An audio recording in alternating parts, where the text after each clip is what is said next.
If a little green is good, more is even better. Now, back to Green is Good with John Shigarian and Mike Brady. Welcome to Green is Good, and we're so lucky and honored today to have Jolene Hanson with us. She's the director and curator of the G2 Gallery in Venice, California, which is a green art space which is dedicated to the focus on contemporary nature and wildlife photography. Welcome to Green is Good, Jolene Hanson. Thank you. Jolene, what we love to do with great people like you in the beginning is for you to share the journey with our listeners. It's better for you, instead of us to read your bio, it's better for you to share the journey of how you came to Venice, how you came to be the curator of this wonderful gallery, and how you operate the gallery.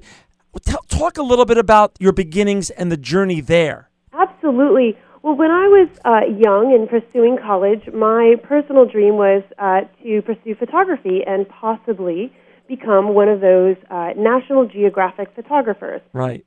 Through my education, I took a number of turns and realized that wasn't the direction I really wanted to go.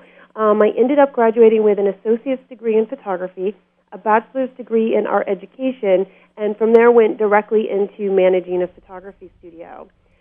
Did that for a number of years and evolved into running a nonprofit arts organization in Vermont, and did that for a few years.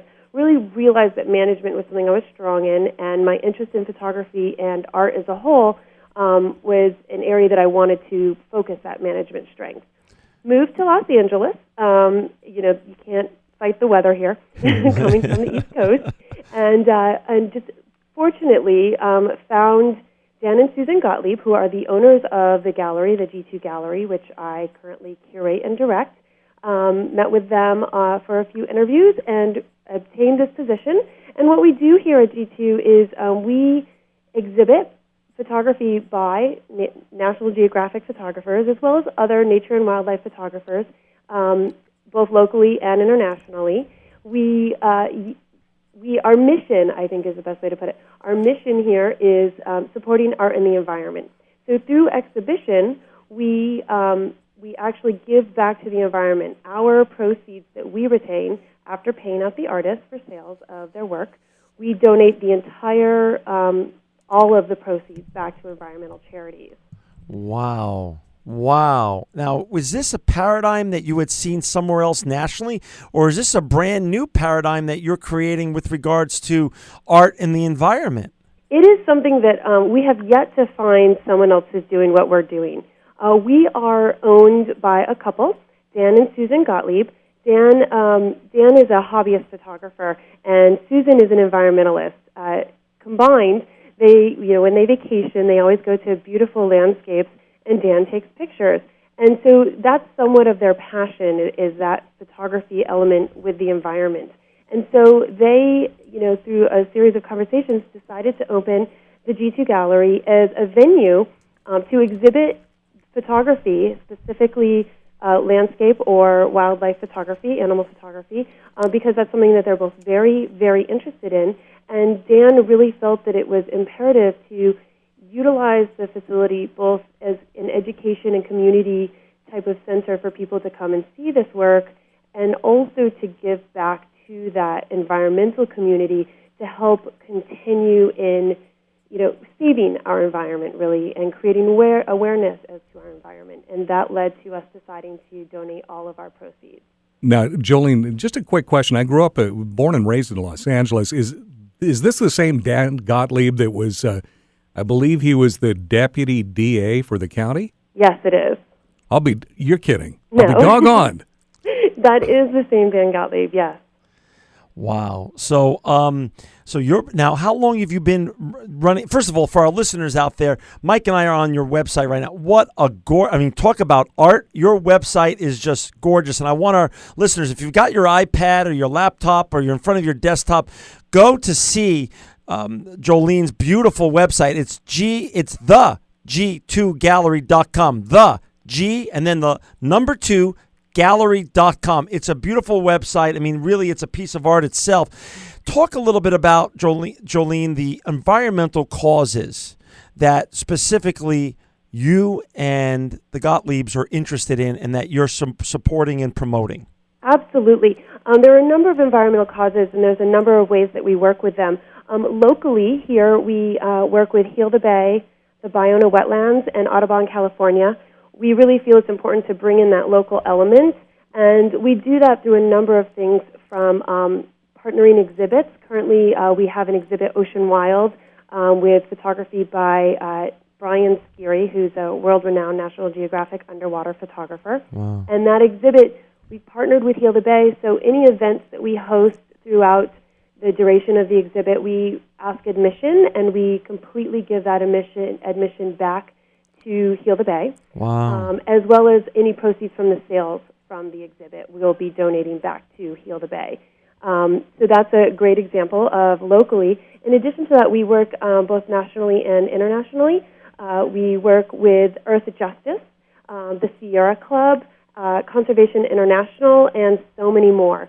And to plug the website, we have a page on our website called We Support, and that shows you a number of the organizations that we do support and links directly to them. And again, for our listeners out there that have their iPad, laptop in front of their desktop, go right now. It's www.theg2 as the number 2 gallery.com. It is.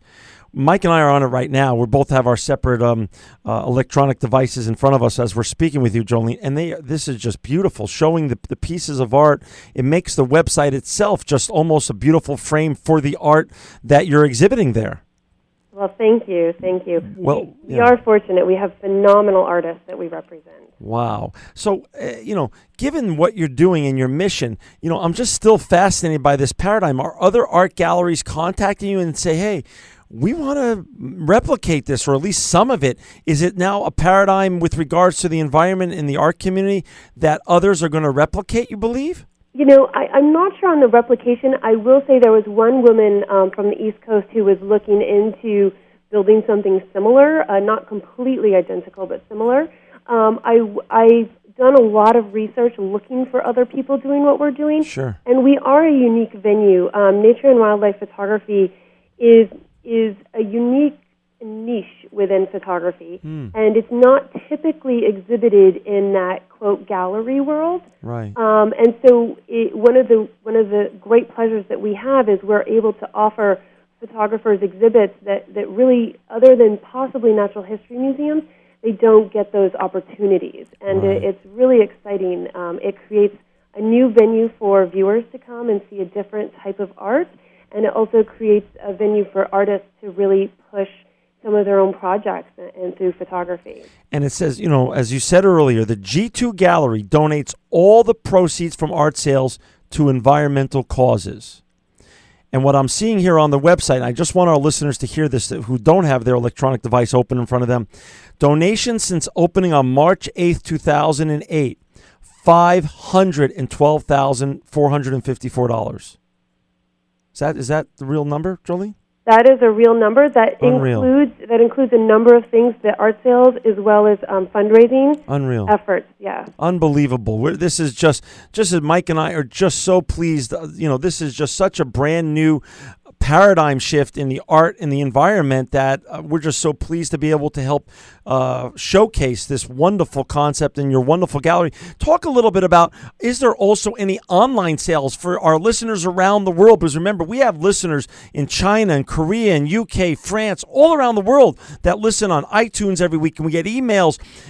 Is there any way for them to buy some of the beautiful art that you have in photography online? Yes, the best way to do it is it's not typical click through and give your credit card online. But if you go to our exhibits tab, it'll give you a sub menu which has artists, and you can click on that tab and you can go through our artists and literally just email in. I believe it has our email address on the bottom of every page, which is info@theg2gallery.com, and just email in. I saw this artist's work.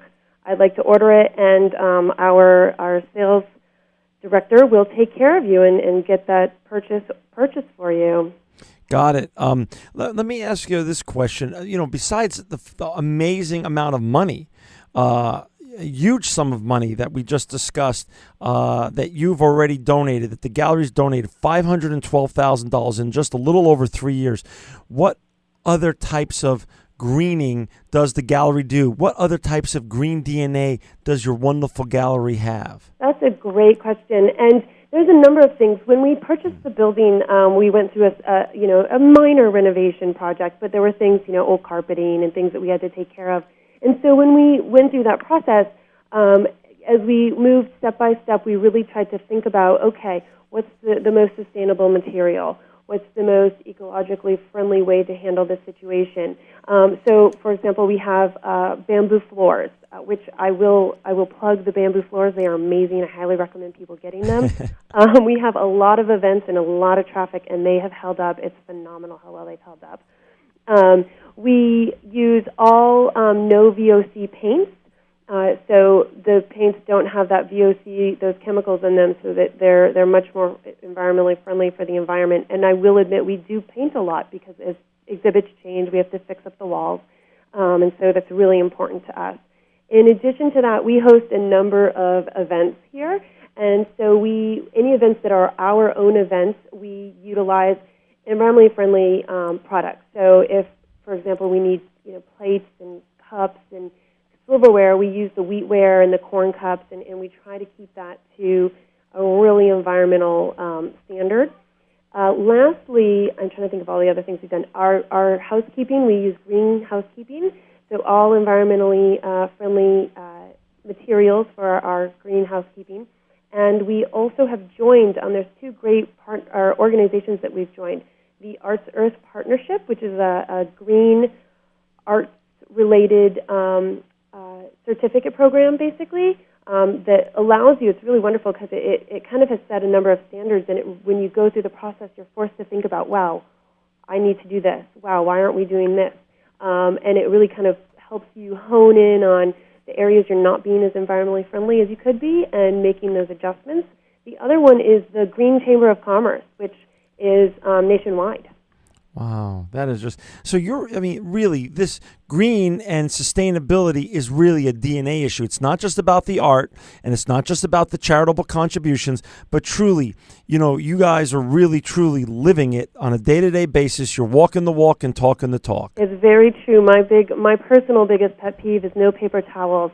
And I've forced every employee to get accustomed to it. That's good. Good for you. Talk a little bit about the challenges. We've talked about some of the amazing things you're doing, but with every business and every new industry and every new paradigm that is created in this sustainability and green revolution, there's challenges. Share with our listeners, Jolene, please, some of the great challenges you faced in starting this gallery and scaling it and making it so successful.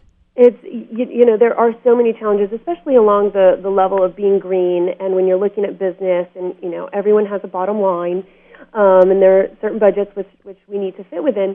So challenges that we've faced, lighting has been a challenge, and I'm continuing to work forward on ways to solve that problem, because being an art gallery, there's a certain standard of lighting, which the LED lights haven't quite met up to yet. We're getting closer. And so that's a great example, an area that we're still actually working towards. We've changed all the lighting in all the non-exhibit areas, and we're working towards changing all the lighting in the exhibit areas. So that's a perfect example of a challenge. Other areas, just in general, for our events, when we're having private events and other people are coming in, maintaining that standard and finding ways to assist others in complying with what we would like to happen in the gallery. Those are also challenges. And really it's a lot of teaching and adjusting. I mean, there's things that I personally have had to adjust to. And it's just, as humans, we create habits, and it's learning to slowly coax ourselves out of those habits and obtain new, better habits. That is really so true. That is, Mike and I have learned that the last 2+ years when we've been doing this show. All the greatest thought leaders and other type of business leaders that have been on the show have just told us what a process this is for all of us. Yeah, it really is. And everyone has their own quirks and their own things that they like to do, and we need to change in a very comfortable manner so that it's a positive change.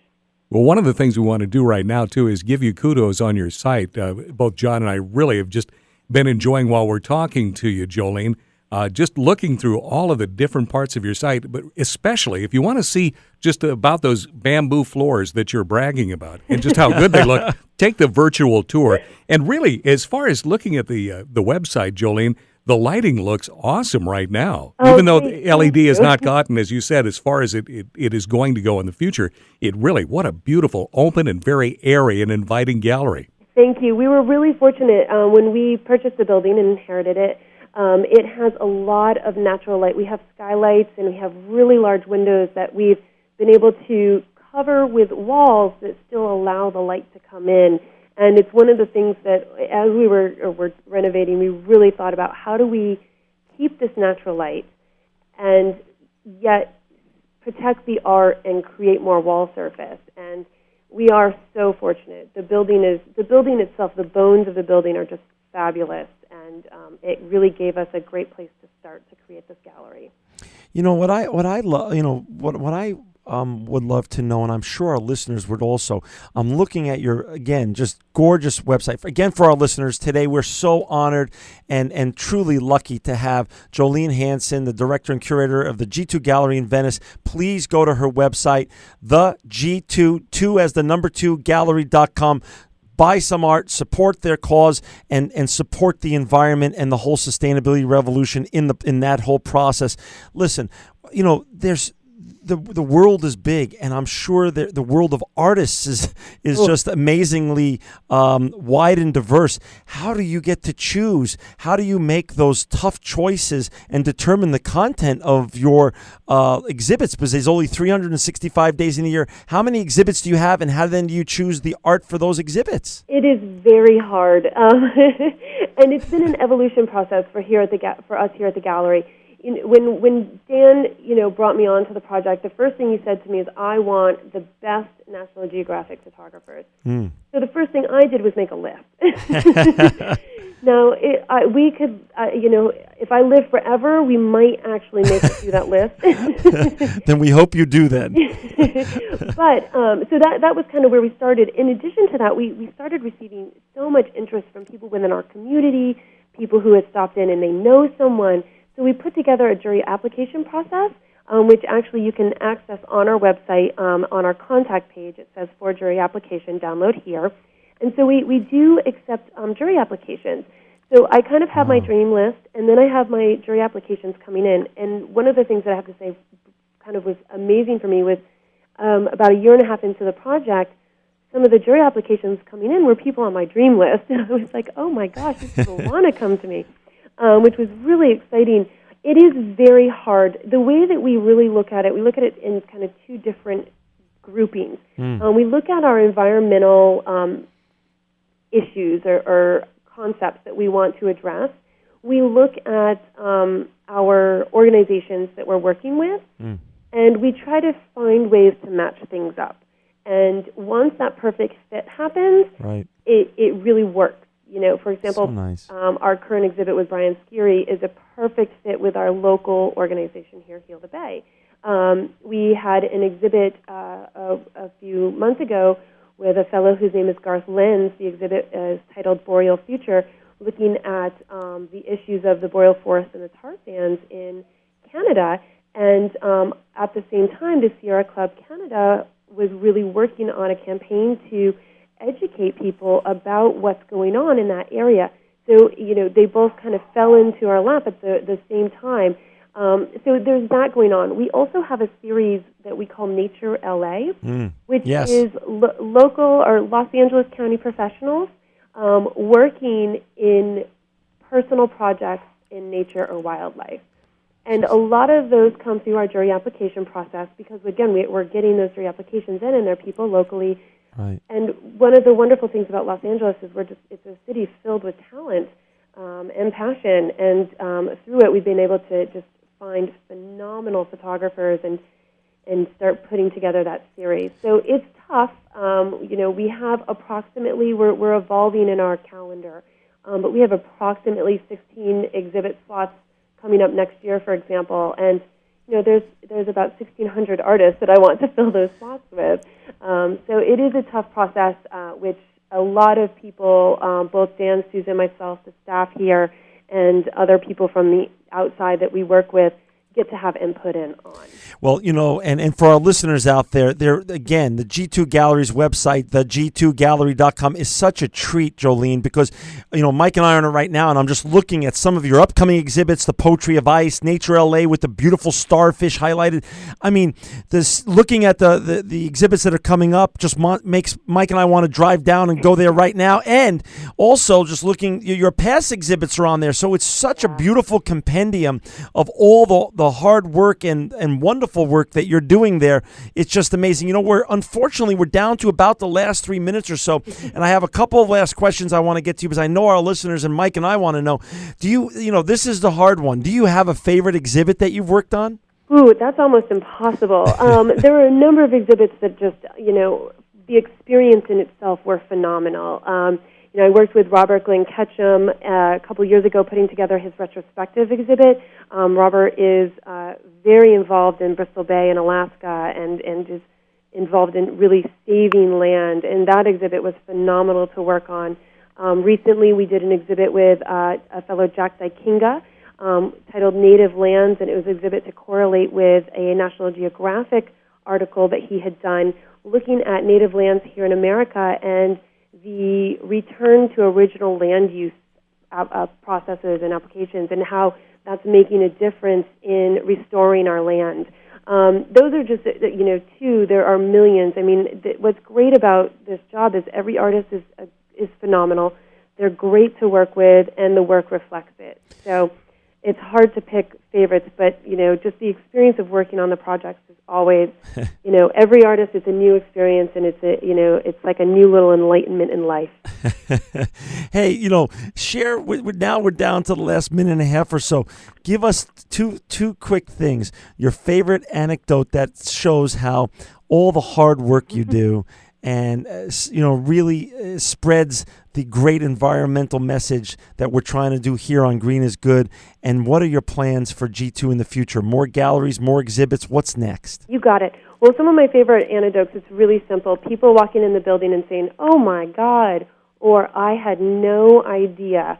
Whenever I hear those words while I'm working in my office, it's just like, yes, we hit. What we tried to do happened. And those are things that really mean a lot to me.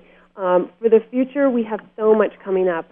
Next year in January, we're going to be doing a big exhibit with Clyde Butcher, who, if you haven't seen his work, we actually have a small exhibit right now, kind of teaser to pull people in our gallery, so you can see that on the website. But he works in Florida, in the Everglades, and uses traditional 8x10, 16x20 field cameras, and the work is phenomenal and very large scale. There will be more of Nature LA, and we'll be hopefully we're going to be bringing in some more interactivity and possibly trying to travel some of the exhibits that we've hosted in the past. Wow. Well, Jolene, you're always welcome back here on Green is Good. Mike and I are in awe of all the great work you're doing. And anytime you want to share more of the message and all the other great things you're working on over there at the G2 Gallery, you're always welcome back here. For our listeners out there, one more time, please go and support the G2Gallery.com. Jolene Hanson, you are a director, curator, and an inspirational ecopreneur and truly living proof that green is good.